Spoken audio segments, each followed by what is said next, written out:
Hello and welcome to the Shack News Chattycast, the podcast that always comes crawling back. I'm Steve Watts. And I'm Brian Carr. Steve, I want to tell you right now and tell all our listeners, today's Chattycast brought to you by Audible.com. Get a free audiobook download and a 30-day free trial at www.audibletrial.com/chattycast. That's ChattyCast. Was there too many W's in there? Were you like www? Yeah, and I want to emphasize that you should probably have the dots in there. It's not really going to work if you don't. Yeah, you don't want www Audible. Yeah, you'd be spelling Waudible. If it goes beyond 2 W's, he just gets flustered. Yeah. That voice is the voice of our guest, our own Shack News news hound, Daniel Perez. Hello. So, it's actually interesting. I'm looking at you right now, and you're wearing a little hat that says news on it. And apparently the sun is right next to me, too. It's just right here. A little card sticking out of your fedora that says press. I'm Scoop Perez, yeah. So, I got the scoop, see? Anyway, every week on the Chattycast, we pick a big topic, post about it on the Shack News Chatty, and then we talk about it in detail with your comments fueling the discussion, hence Chattycast. This week it is our destiny to talk about line. We're going to talk about Destiny and other games that you revisit after a long time away. Sort of in general, Destiny sort of being the impetus for that discussion. But first, it's time to talk about what we have been occupying ourselves with lately. And as always, our guest Daniel gets to kick us off here. What have you been playing lately, Daniel? Destiny. With the Taken King. I just sound defeated. Such a long sigh. I mean, with the Taken King coming out, I had to jump in, and as Josh could tell you, it's pretty addictive. What they have an actual story now, which is crazy to think of. No longer am I just going through the solar system looking for loot. I actually have a purpose now in Destiny, so it feels pretty good. And I understand what that purpose is. Yes, there are voice actors talking to me, and I'm like, oh man, I'm acknowledging them, so it's incredible. Do they have time to explain? No, they still don't. Okay. Yeah, you get the general gist, though. I thought they would patch that out. I thought they'd give him a little more time to explain, but no. There's a king. His name is Oryx, and he's pissed off that you killed his son in some past thing. I think it was one of the previous DLCs. You killed his son, and yeah, that's basically the plot. Like there's a pissed off king. I think we need to talk a little bit. I think Taken King just came out, and depending on your download speed, you barely got a chance to play it, like me. But the Destiny 2.0 updates are pretty sizable. And I've sort of started a new character today just to use my little upgrade to level 25, and I got a good chance to listen to Nolan Northbot, and I have nothing against Dinklebot. I did not think he was like egregiously bad or anything like that.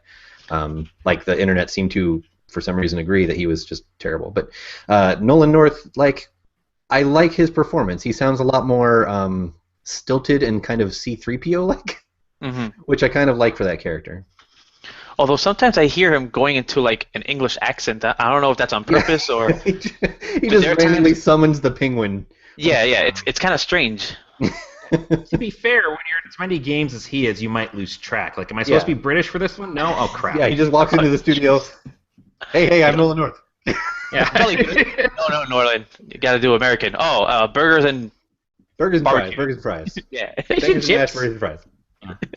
Peas and carrots. Anyway, he sounds like fussy in a way that Peter Dinklage didn't. Peter Dinklage's character, I think both of these can kind of make sense for the character because he's a ghost that was searching for a guardian for like hundreds of years. Peter Dinklage's character sounded tired, and I think people thought that meant Dinklage himself was like tired and barely putting effort into it. But I interpreted it more as like the ghost, the character, is like exhausted of all the war that's been going on and things like that. Nolan North sounds more like robots don't get exhausted. He's not exhausted. He's just fussy. he's a fussy little helper bot. I feel like I can identify with both of them when you put it that way. It's like I'm tired and fussy, so really either way. That's why they should have cast you. See? He's tired. I'm fussy. I'll do that for free, man. Bungie, if you're listening, yeah. But Look out for that space wizard. Yeah, I can do that. I thought I was playing right now. I thought I had a controller in my hand. Yeah. I'm going to access this terminal. Watch my back. I can do that. That's easy. Yeah. There you go. Done. Done for the day. Do it in a day. I've also been playing Destiny, and I played a little bit of 2.0 before Taken King. I played a little Taken King today. We can talk about that a little more in a minute. But I played some 2.0, and I kind of wonder if they tricked me, because the first set of quests I got from the random bounty giver, I basically completed all 6 of them simultaneously. I just went on one strike and just completed them all, and I was like, holy crap, this is way better. I actually get experience for doing these things instead of having to specifically go to Mars or whatever, just to pick up my stupid bounties. But then when I picked up my second round of bounties, that didn't happen. So I was like, did they just arrange it so the first set of bounties you get seem really easy and attainable? The first is always free, and then follow up, forget it. Give a taste. But the leveling is much faster, and you can actually see your progress bar leveling up, which is a huge change. Just in terms of feeling satisfied when you finish a mission, and you're like, okay, now I am this much further than I was before. It's just the instant gratification that I enjoy. I just like killing something and seeing +5 XP. All right, I did plus 20, plus what? And then instead of going to the Cryptarch afterwards and being like, oh, all my gear is shitty. All right, well, okay, I guess. I was given actual. Do another strike. See, this is what excites me about this, because that was the reason I stopped playing. Is that once you hit 20, you're just hoping that you'll get light drops. Mm-hmm. And that was the dumbest possible way to do that. And just felt like it was just this constant grind for faction rep and all that. Yeah. Now they made it into a thing that I actually want to play again. You could do an entire strike. You could spend a night doing strikes. And if you just get unlucky with the drops, it's just well, I've made literally no progress in the last 3 hours. It was frustrating to say the least. And I kind of respected they were trying to do something different with the light mechanic. They were, attempting to not just sort of be an RPG and just borrow that stuff wholesale, but there's a reason people use that stuff. It works. Yeah, but it's you can be different and still be awful. That's the thing. Is different does not automatically equal better. Yeah. Right.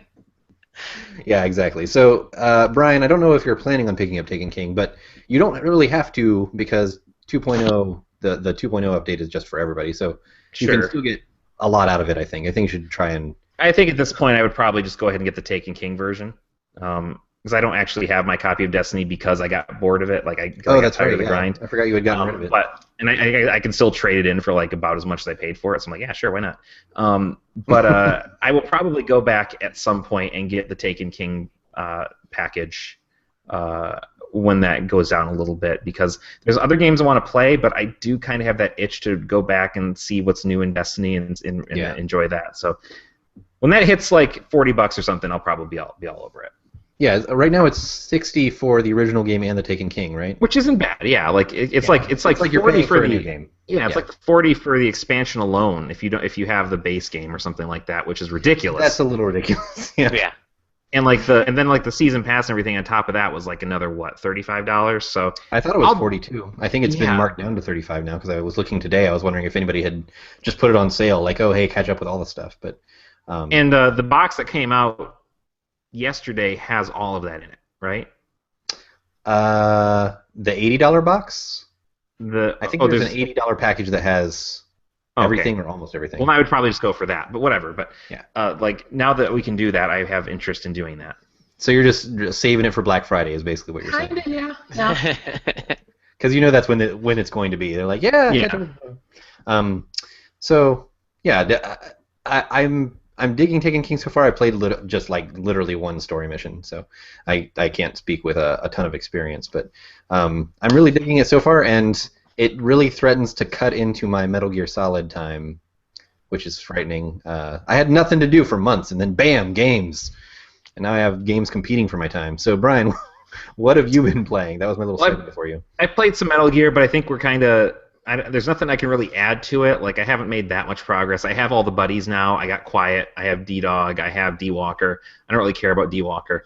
But I mean, it's some slow progress in that game. yeah, like that's the thing is that But you run into some walls. Like I basically, what I've learned, and this is kind of a very philosophical sort of Zen thing that I've learned, is I can no longer worry about failure, because eventually they will just give me the little chick hat, and the enemies will never find me, and I can just walk through the mission, and I don't I've never used care. that. I've had plenty of times that they have offered it to me, and I've been like, no, fuck you.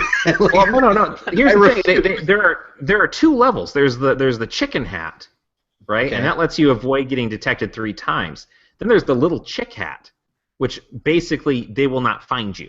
They will not see you.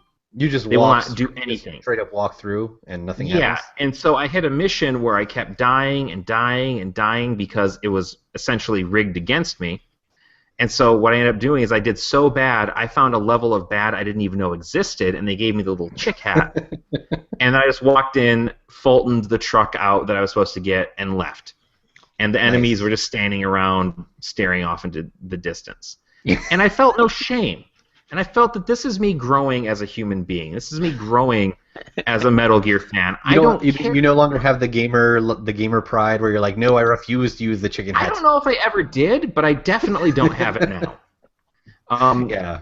I just want to see where this goes. I want to see, like, I play Metal Gear for the gameplay, but mostly just to see just where this crazy train goes, and that's what I'm there for. So anything that can allow me to do that. Yeah, I keep hearing people talk.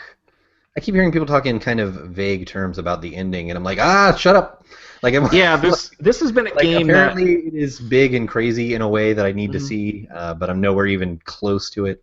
But it's frustrating in the way that the community has talked about this game, not so much the chatty community, but just gaming community in general, because we've really looked at this and just decided, okay, well, we need to talk about this element and this element. We need to talk about this character and this character. And I'm like, the game hasn't been out for 2 weeks. We can talk about that stuff in October. Give us some time. Give me a fighting chance here. Like, I already know more about where this game goes, where certain character arcs go, than I already want to, right? Yeah. Like there are plenty of people out there whose job it is not to play, you know, 20 hours of a game in a weekend. Like, that's not your job, so you're not going to do that, so you're going to finish it a lot slower than those I'm people. very limited in what I can do. And so, like, do I think these conversations we're having about things like quiet, are they important? Are they necessary? Absolutely. Do I kind of wish we could wait a little bit? Yes. Like, just, or maybe not have it, like, be front page on a lot of sites. I mean, like, it's dumb. I get it. I know you want to talk about how dumb it is, but, you know, it is real dumb. I did pay for this game. I'd like to play. I don't feel like I lost anything by finding out what Quiet Steel is, but there are conversations that are being had that I just kind of wish we could have waited on. I just want to unlock clothes for her. That's all I want. I saw you get her the sniper. Yeah, you can get her the Sniper Wolf outfit, which is marginally better. But yeah, so the thing I've been playing the most is probably a cross between either streaming Madden to my laptop or Mario Maker. And real quick, we talked a lot about Mario Maker last week. I don't want to spend a lot of time on it, but I will say this: it is weirdly like I made some levels, and people left stars, and they left these really nice comments on them. Like, I really enjoyed this. This is really fun. This is really clever. And I nearly cried. And I think the reason is horrible. Oh God. Well, the reason is I am so not used to genuine, sincere compliments online that the presence of them was so shocking to my system that my eyes started welling up. And I think that's kind of the most ringing endorsement I can give Mario Maker. Mario brings out the best in people. It's just it does. It does. So that's really all I have to say about Mario Maker. I left a nice comment. Somebody had recreated the first level of Super Mario Land using, I think, Mario 3 assets, and like they found some really clever ways to do it. Like they put in Mario Land there were like the little things that were like Koopas, but they kind of exploded after you kicked them. Yeah. I think he put like a Koopa shell on a Bob-omb.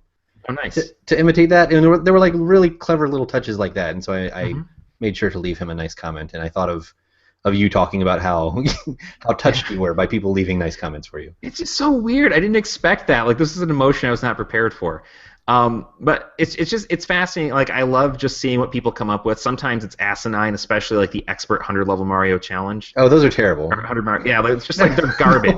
The method they came up to track what counts as an expert level. It's like, well, do people die a lot? And it's like, that's a terrible tracking mechanism. Do they die because there's like some arcane solution to this that makes no sense and does not get explained at all because they're terrible? Just call it like bullshit difficulty. Like, do you want to try it on normal? On normal, where you might find some fun levels, or do you want to try it on bullshit? Yeah, that's exactly it. But you can do some fun stuff with it. Like I all of a sudden was just sitting there thinking about Mad Max, as one often does, and I'm like, it'd be fun is to make a Thunderdome level. So I did. So I made a Thunderdome level with a big Bowser and Bowser Jr. on his back like Master Blaster. You can do that.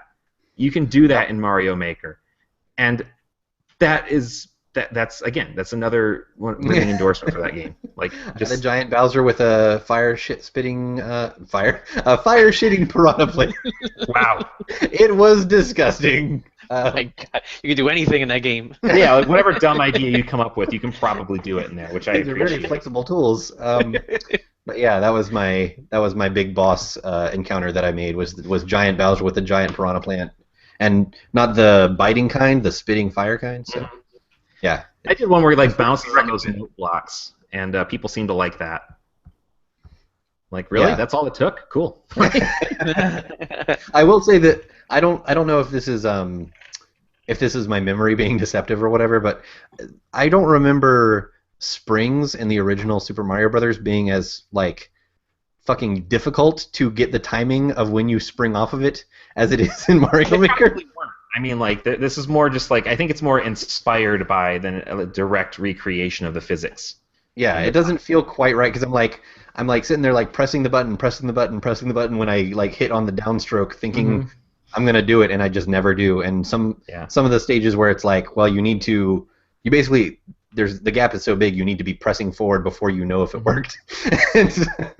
And I've died lots of times to that. So yeah, it's good. I mean, like we're just talking about like Mad Max references and tears and fire defecating piranha plants, and this is already better than what the Washington Post wrote about it. So, yeah, we could put the Washington Post on blast. You're on notice, WAPO.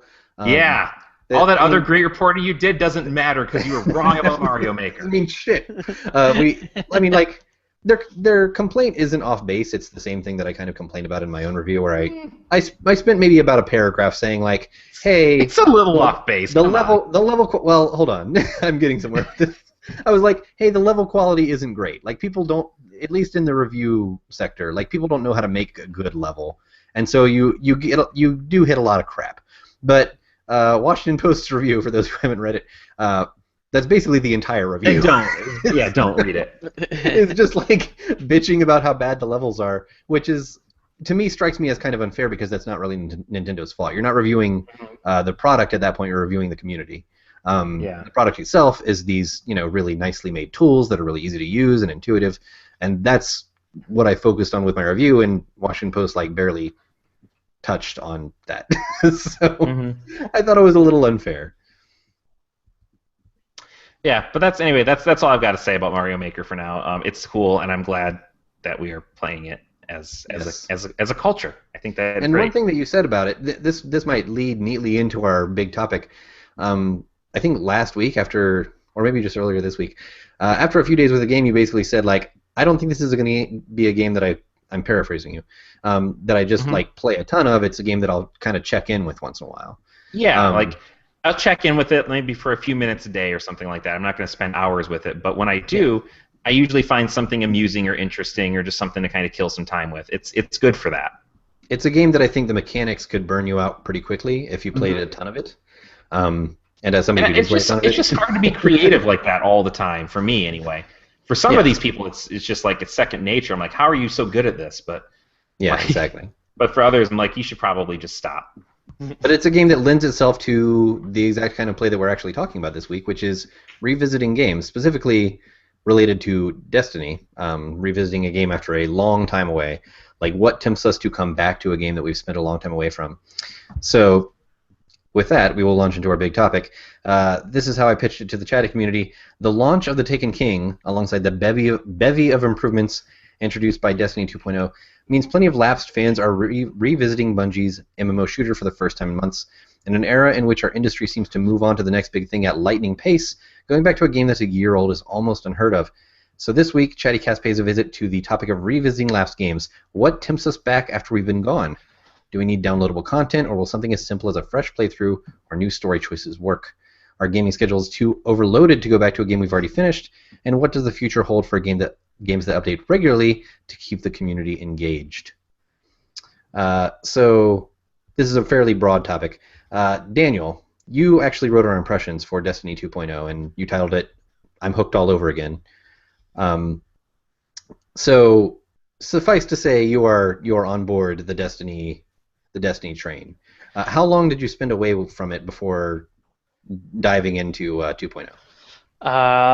If I had to guess, I'd say maybe about between 6 or 9 months. I mean, just like everybody, when it first came out, I started playing it. I started getting really into it. I got to level 20. Then that's when I hit the wall. And, I kind of stayed with it for a little bit. I made sure to get some gear with light, and my brother was really into it, so he would ask me to play with him, so I'd join him. But the 2.0 system, it isn't just the leveling up, it's also the quest area is much more clean and easy to navigate and to track the ability to track quests and all that stuff. Yeah, that's great. What I like the most about the quest area is the fact that you can have bounties as one different area, and then quests are something that are more focus on and kind of drive the story and the narrative a bit, and then bounties is just, all right, kill 50 Cabal or whatever. It's not all grouped together in one little area. That's one of the things that I really liked about 2.0. Yeah, and I mean all this stuff that 2.0 brought. I was one of those people that would dabble, I guess you might say, in Destiny. I kind of stopped playing it seriously pretty soon after it came out. I was like, okay, this really lost its luster for me fast. I stand by my review that I wrote way back when that's a review of the initial experience, which I thought was kind of a forgettable story, but really good feeling shooting. And then after that, the end game, the after level 20 stuff, I was just like, nope, not interested. Do not care. Do not want to grind. Do not want to devote my life to this game. But I kept hearing little whispers about new updates of one kind or another. This update does this and this update does this, and the general consensus seemed to be it was fixing some of those problems. So I would dabble back in it, and every time I did, until 2.0, every time I did, I was like, nope, this still feels, I guess there's some minor changes that people who are really into it might notice, but as somebody who kind of went away and just came back to it, it just feels the same. I'm barely noticing any difference. So 2.0 was the first time that I was like, okay, this is actually noticeably different. The progression feels different and more rewarding in a really substantial way, and that's what tempted me back. So in reference to this topic of what brings us back, I think it needs to be something that's big enough that it feels like it's a substantial improvement, which Destiny was lacking for a long time. Yeah. And like I said earlier, the biggest thing is just that it felt like in a lot of ways Destiny was a game that had a really great concept, but was maybe in open access, right? There were you can see something really good there, but there are a lot of questionable decisions that probably did not seem questionable at the time, but as soon as you put them out into the wild, that's when they become really, really apparent. And when literally everyone who reviews the game starts complaining about the same things, it starts to feel like, okay, you should have noticed this. Right, and that to me is really kind of interesting because it seems to me like that's a recurring problem in game development, is that you have these systems that make perfect sense when you're sitting around in the boardroom or the the bullpen or whatever you're doing, but as soon as you put it out into that, you introduce that human element to it, that outsider perspective. We kind of see this to an extent in Mario Maker. You've got these great level ideas, right? As soon as somebody else plays them, you realize they're garbage. And to me, that's sort of what happened with Destiny. I don't think the game was ever garbage. I do think they had a lot of questionable elements that made the longevity of that game difficult. Yeah. And so I'm glad to see that they're changing that. I mean, one of the things that they haven't really changed, and that I think they really can't change. But a common complaint is the story stuff, and they're addressing that in a way by having a better story in Taken King, or at least a better told story. But the way the story plays out, where it's like there's this very rich mythology. With a lot of moving parts and a lot of races that hate other races, and you don't get any of that in the game proper. And one thing we just put up, to plug our own content for just a second, we put up a very long cover story this week called Destiny Crowning the Taken King. It's sort of a retrospective of the first year of Destiny leading up to the Taken King, with Josh's hands-on impressions from an event he went to. And one of the sections that I wanted to make sure we had somebody on, and Stephen Wong, I'll give a shout out to him. He volunteered for this section, and thank God he did, because otherwise I was going to have to do it. He wrote this very long, detailed plot summary that explains what happens like better than the game does. Like until I was reading his plot summary to edit it, I didn't even realize that the chief antagonists of the game were the Vex, and like. Once you see it laid down like in sequence, it's like, oh yeah, the whole plot is kind of about the Vex. Like, it's when you're playing through the game, it just feels like, oh, it's one of the races that when I went to this one planet, I shot a bunch of them, and then I went to a different planet and I shot a bunch of a different thing. You know, but when you see it actually all laid out, it's like, oh, they were the chief antagonists because everywhere you were going and everything you were doing was about uncovering or stopping their plan. Which one were the Vex? They were the robots. Yeah. Oh, okay. Not the turtle people. Yes, and I mean, part of that problem is I think I said this in my review. Like, you don't even know that you're doing a final boss encounter until like you start seeing a cutscene that seems like it's wrapping stuff up. like it did the final boss thing, and then they showed the cutscene in the credits. So I was like, oh, I guess that was the end. That was important. Not good. So it was so like free of context that you didn't even know, but once you read this summary that we have up in that cover story, it makes a lot of sense, and exactly what you were doing there makes a lot more sense. And it the way they presented it in the game itself just feels like they kind of like they didn't have time or something to properly contextualize the story, so they just kind of threw in their story notes. Like they had a Word document full of their own internal story notes, and they're like, let's just make those collectible cards that people can get. Wasn't there a pretty significant change in the story between? Yeah, there have been a lot of rumors. I don't know. I can't speak with any kind of expertise about that. I know there are people who have done a lot more digging than I have, but there have been a lot of rumors and reports of just strange things that have happened during the development and the ways that the game changed, and that probably impacted the story in one way or another. I know that somebody, I think Jeff Gerstmann on Giant Bomb, has talked about when they showed him the initial pitch where they first invited all the journalists to see what Bungie is working on. They talked about a bunch of stuff that people were just like, that was not in the game. The tell-all book on this is going to be amazing. Yeah, like, it is. I can't wait. It'll to include read the Marty O'Donnell drama. It'll be. Oh man. Yeah. Can't wait to read that. But I think I cut you off there. Sorry. Daniel. Me? I didn't say anything. Oh, sorry. I thought I had. Maybe I was wrong. At any rate, so yeah, that's obviously the big game that we're kind of talking about going back to. What other games have sort of tempted you back in the past? After a long time away, you've been like, I really want to go and revisit this game. And why did you go back? Brian, how about I field that one towards you? So that's an interesting question because for me, and like sometimes, like I don't necessarily go back and play games a lot, right? Like there are a few that I kind of view like favorite albums or favorite movies where I'll go back and play them every so often, like Super Mario Brothers or Mega Man 2 or something like that. But that's because there's something that's just sort of intrinsic to those games that I just want to go back and play them again. But what I've noticed is that for me, like what makes me go back and revisit things is not so much new additions to the games itself, it's hardware. Like for example, I just recently got a new laptop. In fact, that's what I'm broadcasting on now. And this laptop is actually capable of running games.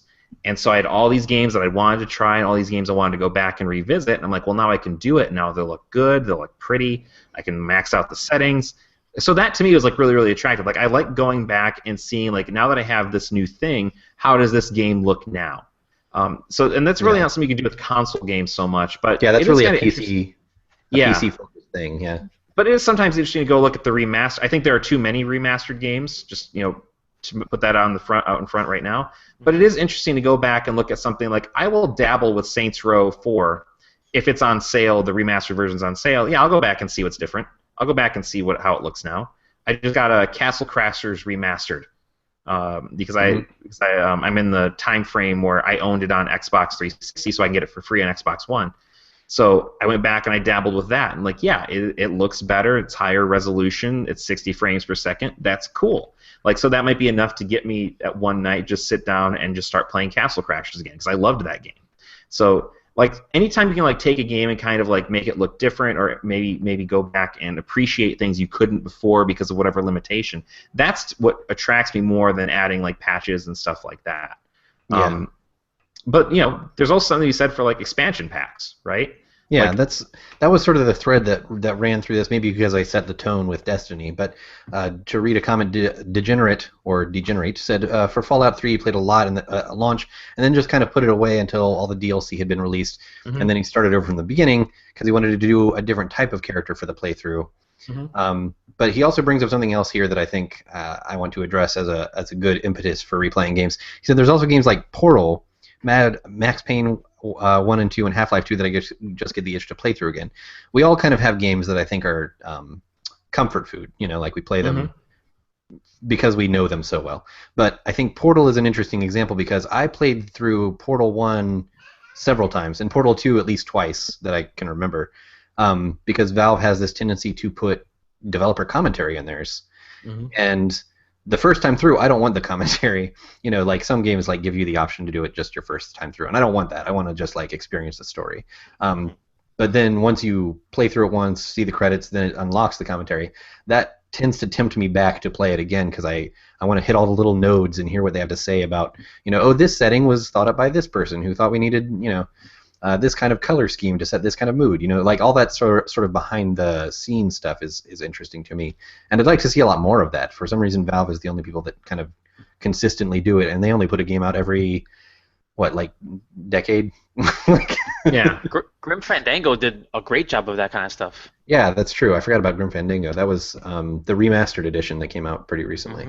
Yeah, that was one of the things I loved about it. The rest of it, yeah. I mean, it was Grim Fandango, but they didn't.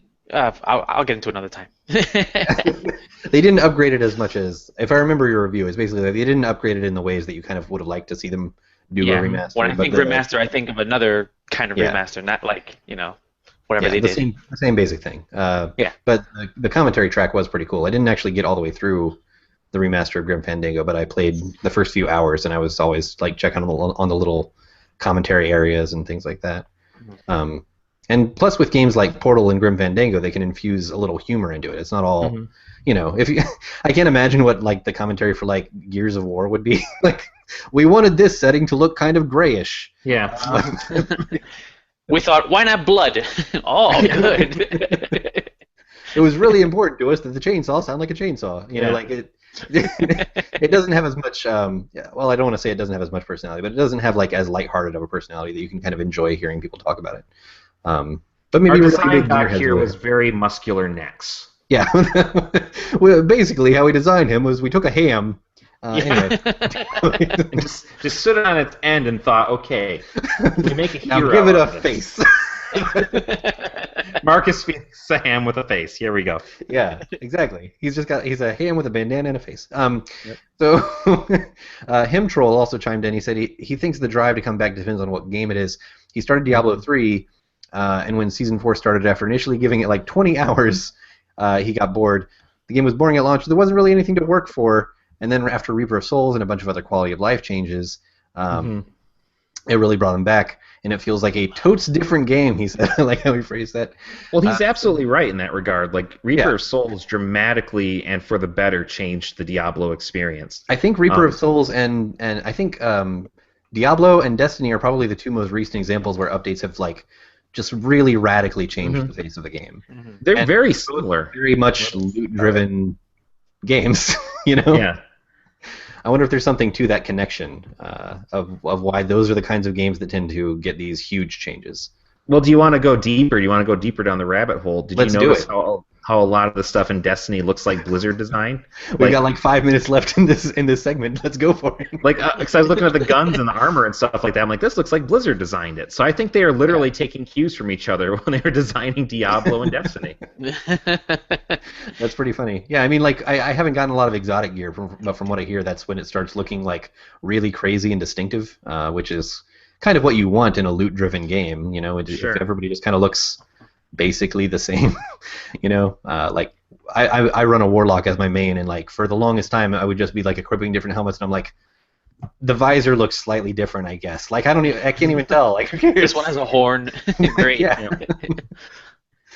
I want to introduce the concept of story as a reason to come back, because like most DLC really doesn't do anything for me. Like if usually by the time DLC comes out, I'm probably already mostly done with the game.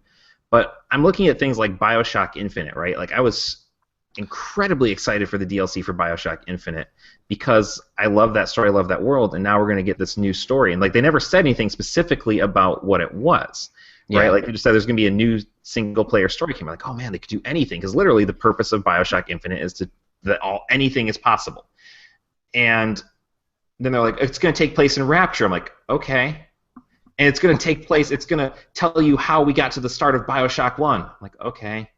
And I just got progressively less excited, and when I actually played it, I was actually angry at the end of it. And so I felt betrayed because like I had been like lured in with this enticement of more story and stuff for a series I really like. But the way they did it just kind of basically said BioShock 1 is the only thing that matters. Everything else just, there's no point to it. Yeah, I mean that sounds like I didn't play the BioShock Infinite story. You missed nothing. Okay, that's good to know. But, that sounds like too much plot.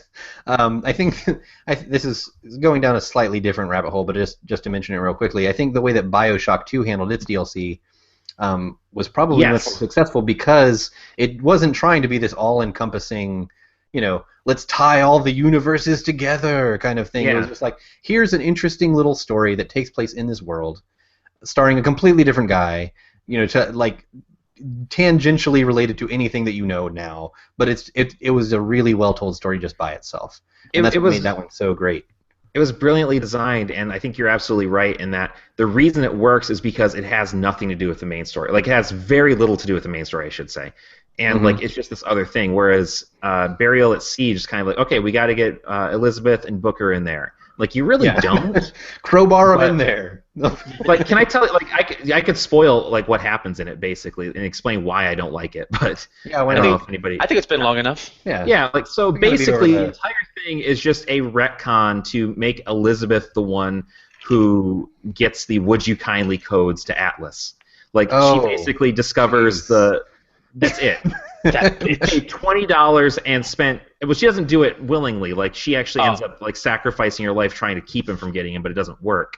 And like, but that's it. You spend $20 for the season pass, and you spend 6 hours or however long it takes to play through both chapters to just get to a thing like, oh yeah, you know the "Would you kindly" thing? That Elizabeth of that dimension had something to do with it. You know the famous twist. That's like the one thing we're known for.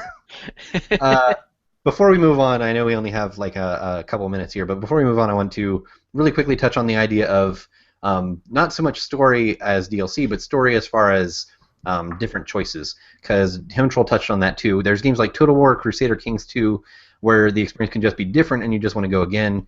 Maybe there's more DLC, or maybe you just want to try another faction. He cites Mass Effect. He says he replayed it in January because it had been a while and I just wanted to see the characters again.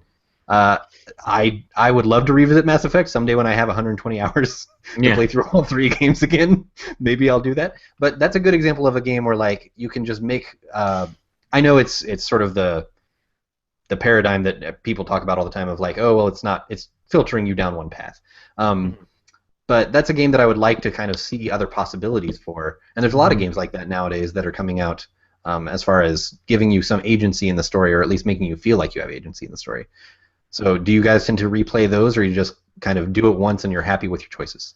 Well, one game I immediately thought of when you mentioned that was Until Dawn, which I reviewed for Shack News as well. Oh yeah, that's right. The horror game. Yeah, pretty much everything. I mean, literally, they give you a selection of like, do you want regular soda or diet soda? And then somehow it greatly affects the world around you, what you drink or don't drink.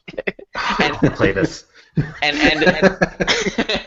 And those kind of games, like I like the prospect behind it that I can play it however many times, yet I find myself not doing it just because I don't have all the time in the world. If I was a college student and I had, still live with my parents, I definitely would. I would play and mess with little things and see how things change. But as an adult, it's a little tougher for me to do that.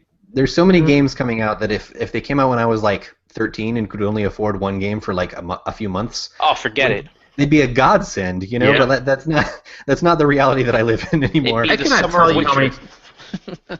couldn't tell you how many times I played through Metal Gear Solid, right? Like that's like I would go back and revisit that again and again and again. I like put 99 hours into Final Fantasy VII on like 3 separate save files. Like you're right. Like time is a huge thing. Like there's very few games anymore that I look at. I'm like, I'm going to take the time I have and go back and do this. Like Civilization might be one of the rare exceptions. Which is why something like Destiny needs like a big update to tempt people back, because you need to feel like something is different. Like you're not just kind of retracing your steps or grinding. I think we're going to leave the topic there. So that is our big topic. We're moving on into newsy bits, but first, a word from our sponsors.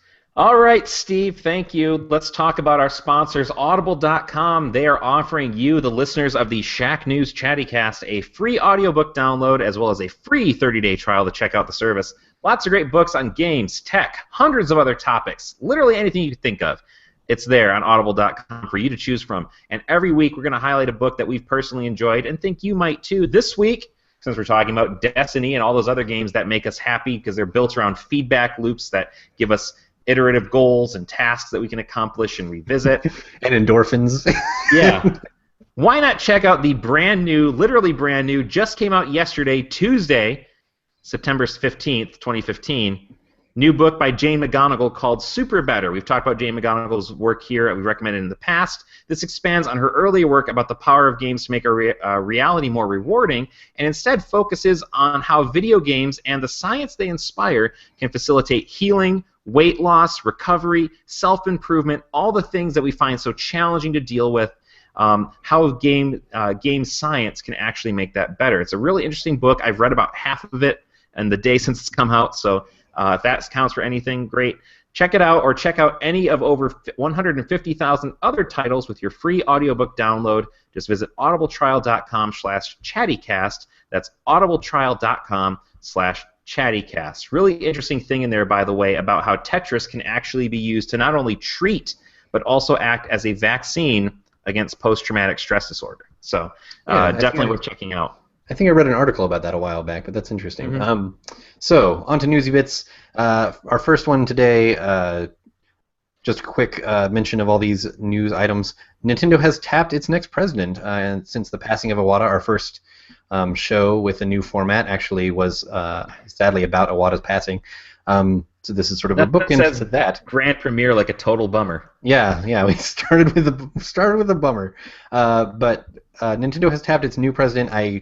I may totally mispronounce this. I sincerely apologize. Tatsumi Kimishima? That's probably somewhat close. He's the new president. There was a lot of reductive headlines saying like, oh, he's the head of HR. They got an HR manager as their new president, which probably isn't completely fair. He's been in a lot of different roles at the company. There were not a lot of pictures of him smiling, but they do exist. I know that. But he came out, I think, yesterday. There were news report service that this is just a year thing for him. He might go longer than that, but he's only obligated to it for a year basically. So it sounds like he's sort of a caretaker president for the time being. And as part of this announcement, Miyamoto and the other man who was helping Miyamoto in sort of joint presidential duties in Iwata's passing, they were both given fellow positions. So Miyamoto is now a creative fellow, and it sounds like that's basically what his job was before, like check in on all the projects and sort of make sure everything's running, offer creative feedback, that sort of thing. So Nintendo's future under this new president, Brian, as we started this show with Iwata, the sad news of Iwata, what are your thoughts on this new presidential development? I think that my first inclination, I can only really go off what other people who are more kind of clued into the culture of Nintendo are saying. It sounds like this is kind of a transitional presidency. that they're actually grooming this Tezuka guy for the position. He was like very influential with, I think, it wasn't the Wii. I can't remember what it was. Maybe it was the GameCube. But one of those platforms, and he's kind of seen as like the heir apparent, but not quite. But he's not quite there yet. So they wanted to have somebody who's kind of like a more of a steady. I mean, it could be on that note. I mean, it could be like. It seems like they had enough time with Iwata being sick that they were able to do some planning, but maybe he passed a little sooner than they expected, and so they're like, okay, we need someone else to fill in while we finish, getting this guy ready. What's interesting about this is not so much who they got to be president. Well, I guess it's also interesting because he was also, I think, head of Nintendo of America at one point. This guy. Yes. Yeah. Like, before Reggie, he was the pre-Reggie. Basically. And that makes me interested because I have believed that I don't think Nintendo of America has always done right by American audiences. And a lot of that's out of their control, but I think that maybe with a guy who has had at least some experience living in America and being part of that branch of the company, he might be a little bit more interested in like allowing them more freedom or allowing them the ability to kind of promote some more stuff, do some more stuff that we didn't really have before. So that's me just kind of reading into it. What's also interesting is the idea that they have like taken the development teams instead of like having them split up like EAD and that sort of thing. They're all just one collective body now, which I guess was a holdover from Hiroshi Yamauchi, kind of trying to sort of inspire internal competition. So I'm interested to see how that's going to play out because like there are definite feels to the different studios than Nintendo, and now that there really isn't as much of a separation, like are we just going to see like a more kind of homogenized product, for lack of a better term? I don't know. Yeah, I hope not. They were very respectful of Iwata's legacy in the release that they sent out, very much saying like we're basically going to keep doing what he would have wanted, which for the immediate future I don't think they'd have a problem doing it. No. When you get into the further reaching future, that's when you're faced with decisions where you don't necessarily know what he would have done, and you kind of have to make the company your own. And it might also not be relevant what he would have done. Yeah, that's also the other thing is that you can only like I think that it's respectful the way they're handling it, but I don't like later on like if we didn't talk about this stuff, it doesn't really matter what Iwata would have done because we have to look at the situation we're in now. But I think right now, if this is a stay the course kind of transitional presidency, I think it's going to be fine. I'm not worried about Nintendo. There's no doom and gloom here. They are. I think they're going to continue being fine. Like they'll do okay. Sure. So Daniel, any thoughts before we move on to? Well, we have time for like another quick newsy bit. But Daniel, any thoughts? Not really, to be honest. I mean, I think Brian did a great job with that news bit. Yeah, there you go. So our other one, this one isn't so much open to analysis. It's just kind of a thing that happened. This week was the Tokyo Game Show, which not as big as some years, but one of the announcements at the Tokyo Game Show, Project Morpheus is now officially called PlayStation VR. So getting closer to release, giving it an official title. Obviously, at Shack News, we have been very friendly to VR. We think it's a cool new development that hopefully catches on and sort of shakes up some gaming. What are your thoughts on a console VR approach? I'll let Daniel take this one first. Daniel. Well, I would, but literally my child just ran into the room, so I don't want to disturb the Chattycast. All right. Well, I mean, like, my thought is like I can't wait to experience PlayStation VR, and I'm sure it's going to have all the longevity and support of other fine Sony products like the PSP Go, like the PlayStation 2 broadband adapter, the PlayStation Vita, PlayStation Move. Like, suffice to say, Brian is skeptical about the chances of a peripheral to catch on. Yeah, I think all those things are doing great, so I see no reason PlayStation VR won't. That's going to be to cut the sarcasm slightly. That's going to be. I agree. That's going to be slightly. That's going to be sort of the struggle that it has to deal with, right? Because it's a peripheral, it's an add-on. To an extent, that's what all VR is going to deal with. Because for the PC things like Oculus, that is an add-on. It doesn't come with a PC. But like, I feel like on the PC side, it seems like there's more of a high-tech enthusiast culture that is more likely to adopt things like this. On console, it's going to be a little more of a struggle to say, hey, buy this hundreds of dollar thing so that you can have some VR fun times. My question is it going to interface with my iToy? And can I play my Eye of Judgment cards with it? Yeah. I actually like that game. Such I burns. did too. That's the thing. I liked it. Such sick burns on the show tonight. Anyway, it's time. That's the Dr. Games difference. It's time to end the show with You should take a Beat the class with Doc. me sometime. Time to end the show with Beat the Doc, the part of the show where I pit my friends against each other in a pointless game. As always, our guest will go first. So today's game, this is a new one, I think. I lose track. Called Why So Low. I'm going to read a quote from a review of Destiny. You have to guess its approximate score out of 10. I will even name the publication. And for review scores that aren't counted out of 10, I will be rounding up based on, what Metacritic said, basically. All right. So, quick rules question. If it's Yes. a 5-star system, if it's a 5-star Then system, it gets doubled, yes. okay. At least as okay. far as I understand, that's how Metacritic handles it.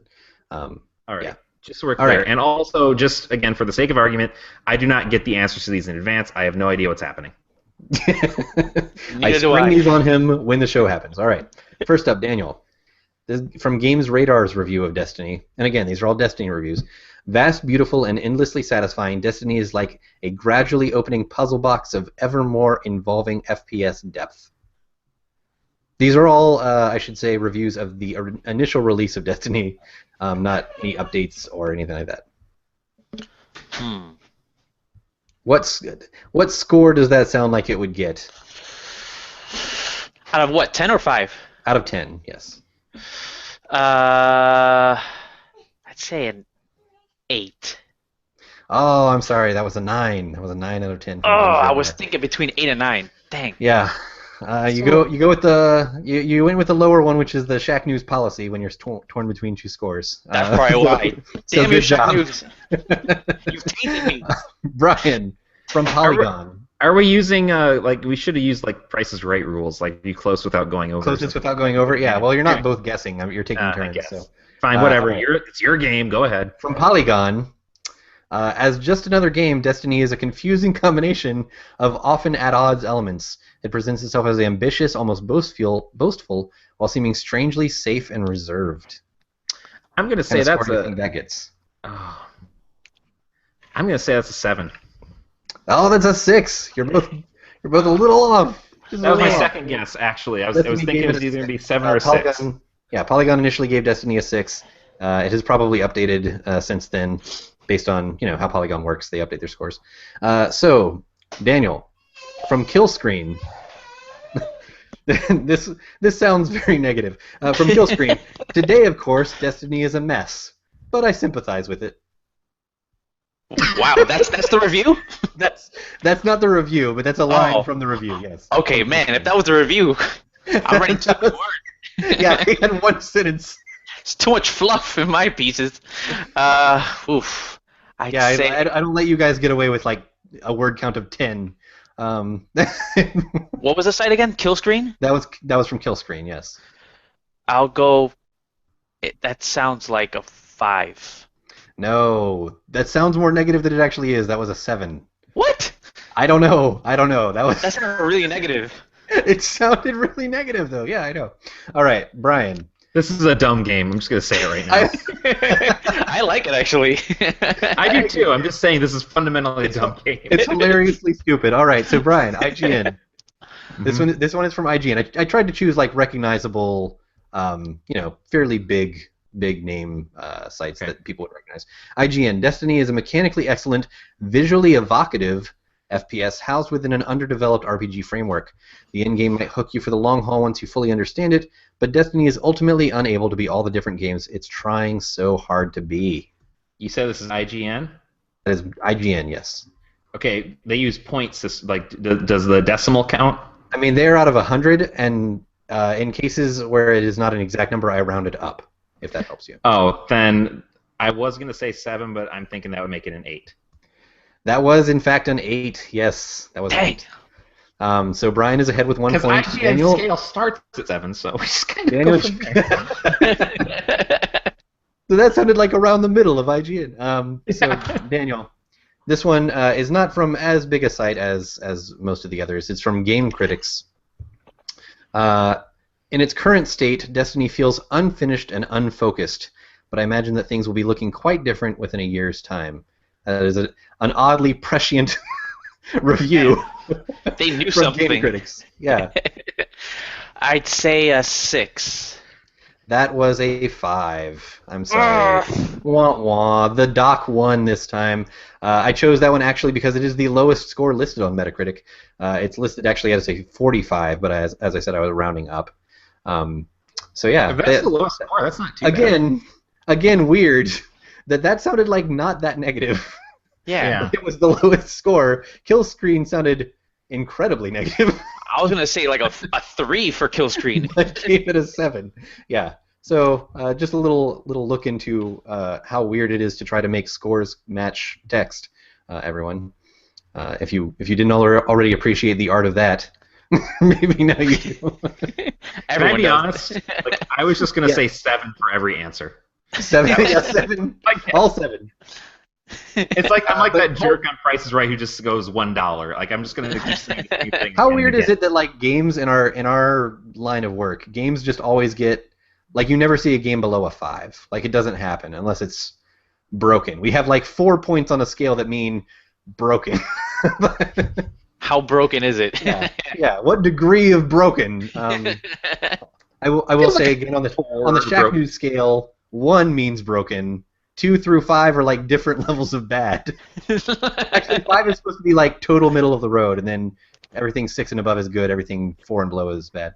Where was Legend of Korra on that? Because that seems like one of the ones that would actually. I don't remember. I think I gave it a real bad score. I don't actually know.